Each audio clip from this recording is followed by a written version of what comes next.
Rare enterprises को शुरू करने वाले big bull, the king of Dalal street share market के बेताज बादशाह, भारत के वॉरेन बफेट जैसे कई अन्य नामों से भी मशहूर राकेश झुनझुनवाला अब हमारे बीच नहीं रहे। राकेश झुनझुनवाला का निधन 62 साल की उम्र में रविवार यानी 14 अगस्त 2022 को हुआ। वो शेयर बाजार में उन चुनिंदा लोगों में से रहे जिन्होंने बेहद छोटे स्तर से शुरुआत कर अरबों का साम्राज्य खड़ा किया। फोर्ब्स के मुताबिक राकेश झुनझुनवाला 5.8 बिलियन डॉलर करीब 46,300 करोड़ रुपए की संपत्ति पीछे छोड़ गए हैं। पिछले 7 सालों की उनकी संपत्ति में 2.5 गुना से भी ज्यादा का इजाफा हुआ है। उनकी संपत्ति में ये इजाफा शेयरों की कीमत बढ़ने के कारण हुआ। फोर्ब्स के मुताबिक 2015 में झुनझुनवाला की संपत्ति 2.1 बिलियन डॉलर थी, जो 2016 में घटकर 1.8 बिलियन डॉलर हुई। 2017 में 2.2 बिलियन डॉलर, 2018 में 3 बिलियन डॉलर, 2019 में 2.8 बिलियन डॉलर, 2020 में 1.9 बिलियन डॉलर, 2021 में 4.3 बिलियन डॉलर और 2022 में बढ़कर 5.8 बिलियन डॉलर हो गई।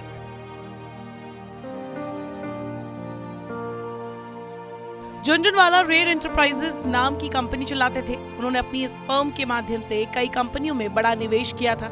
इनमें Titan, Tata Motors, CRISIL, Aurobindo pharma, Praj industries, NCC, Aptech limited, ion exchange, MCX, Fortis healthcare, lupin, VIP industries, Geojit financial services, Rallis India, Jubilant life sciences जैसी कंपनियां शामिल हैं। फोर्ब्स के मुताबिक राकेश झुनझुनवाला 5.8 बिलियन डॉलर की संपत्ति के साथ भारत के 36वें सबसे अमीर व्यक्ति थे। वहीं वैश्विक स्तर पर झुनझुनवाला 438वें सबसे अमीर व्यक्ति थे। उनकी संपत्ति का बड़ा हिस्सा शेयर पोर्टफोलियो से आता है। बता दें, झुनझुनवाला कई तरह की बीमारियों से जूझ रहे थे। रिपोर्ट्स के मुताबिक उनकी दोनों किडनी खराब हो गई थी। उनका लगातार डायलिसिस चल रहा था। इसके अलावा उनका शुगर लेवल भी बहुत ज्यादा था। अक्टूबर 2021 की बात है जब वो प्रधानमंत्री मोदी के साथ मिलने गए थे और वो तस्वीर सोशल मीडिया पर बहुत ज्यादा वायरल हुई थी। दरअसल इस तस्वीर में वो बैठे हुए नजर आ रहे थे और प्रधानमंत्री मोदी खड़े थे। हालांकि उनकी पत्नी रेखा झुनझुनवाला भी साथ थी। इस तस्वीर को खुद प्रधानमंत्री मोदी ने शेयर किया था। राकेश राधेश्याम झुनझुनवाला ने 1987 में मुंबई के अंधेरी में रहने वाली शेयर ब्रोकर रेखा झुनझुनवाला से शादी की थी। सालों तक शेयर ब्रोकिंग के काम में लगे रहने के बाद 2003 में पत्नी रेखा के कहने पर राकेश झुनझुनवाला ने अपनी खुद की stock trading firm Rare Enterprises की स्थापना की थी, जिसे अपनी और अपनी पत्नी रेखा के नाम के पहले 2 अक्षरों राकेश से RA और रेखा से RE को शामिल किया था। राकेश झुनझुनवाला ने एक इंटरव्यू में बताया था कि यह आइडिया उनकी पत्नी का ही था। पिछले साल एक कार्यक्रम में राकेश झुनझुनवाला ने कहा था, मेरे पास पैसा है लेकिन मैं इसे खर्च करने की हिम्मत नहीं जुटा पाता। मैं भगवान से ज्यादा पैसे नहीं मांगता, मैं ये ताकत मांगता हूँ कि मैं इस पैसे को लोगों के कल्याण के लिए दान कर सकूं। राकेश झुनझुनवाला करीब 500 करोड़ रुपए की पूंजी से रेयर फाउंडेशन नाम से एक फिलैंथ्रोपिक फाउंडेशन बनाने की बात कही थी। उन्होंने कहा था कि इस फाउंडेशन को प्रोफेशनल लोगों द्वारा चलाया जाएगा और इस प्रोजेक्ट से अच्छे लोगों को जोड़ा जाएगा। उन्होंने हेल्थ केयर जैसे सेक्टर में भी बड़ा निवेश किया था। एक रिपोर्ट के मुताबिक राकेश झुनझुनवाला अपनी सालाना कमाई का 25% हिस्सा भारत में जन कल्याण के काम में दान करते थे।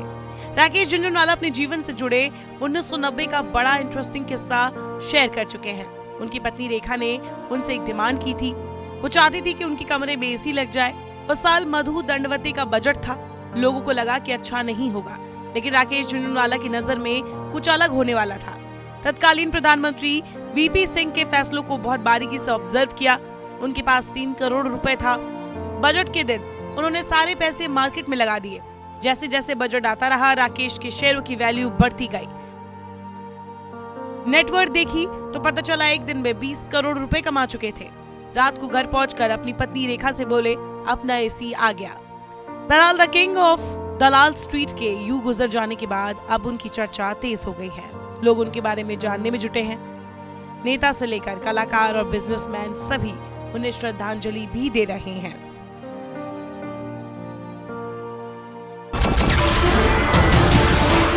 नमस्कार, मैं हूं मानक गुप्ता। अगर आपको हमारा ये वीडियो पसंद आया हो तो इसे लाइक और शेयर जरूर करें और हां, हमें सब्सक्राइब और फॉलो करना ना भूलें। ताकि आप देश और दुनिया की कोई खबर मिस ना करें। तो जुड़े रहिए हमारे साथ और देखते रहिए न्यूज़ 24।